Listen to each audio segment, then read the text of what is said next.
తలకు మొలరాయిగా నిలబెడతాడని దేవుని వాక్యం పేర తెలియజేస్తూ, కాబట్టి బాధల్లో ఉన్నవారు, కష్టాల్లో ఉన్నవారు నిరీక్షణకు ఆధారం కలిగినేమో అని ఆశలు మాత్రం వదులుకోకుండా నిరీక్షణ కలిగి, ఓర్పు కలిగి, విశ్వాసం కలిగి, నమ్మకం కలిగి, ధైర్యం కలిగి, మరి దానియేలు గారు ధైర్యపడినట్లుగా ఇది నాన్న దేవుడు తన వాక్యం ద్వారా ఇన్ని వాక్యాలు చూపెట్టి మనల్ని ధైర్యపరిచాడు కదా. మనం కూడా ధైర్యం పొందుకుని, అవును ప్రభా, నేను చాలా సందర్భాల్లో నిరీక్షణను కోల్పోతున్నాను, ఓర్పును కోల్పోతున్నాను, సహనాన్ని కోల్పోతున్నాను, ఆశల్ని కోల్పోతున్నాను ప్రభా. అవును ప్రభా, ఇది నన్ను వాక్యం ద్వారా నాతో మాట్లాడారు. ఇక నుండి నేను ఆశ కలిగి నువ్వు ఇస్తావు, చేస్తావు అని, విడిపిస్తావు అని ఆశ కలిగి నేను ఉంటాను ప్రభా.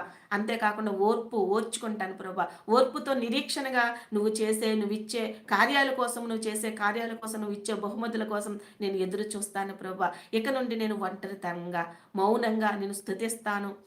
తగ్గించుకొని నా జీవితంలో నీకు ఇష్టం లేనివన్నీ విడిచిపెట్టుకొని నువ్వు గొప్ప కార్యాలు నా జీవితంలో చేసే వరకు నిరీక్షణ మాత్రం నేను కోల్పోకుండా నీ కొరకు నిలబడతాను ప్రభా. ఈ వాక్యం ద్వారా నన్ను ధైర్యపరిచినందుకు నీకు స్తోత్రాలు అని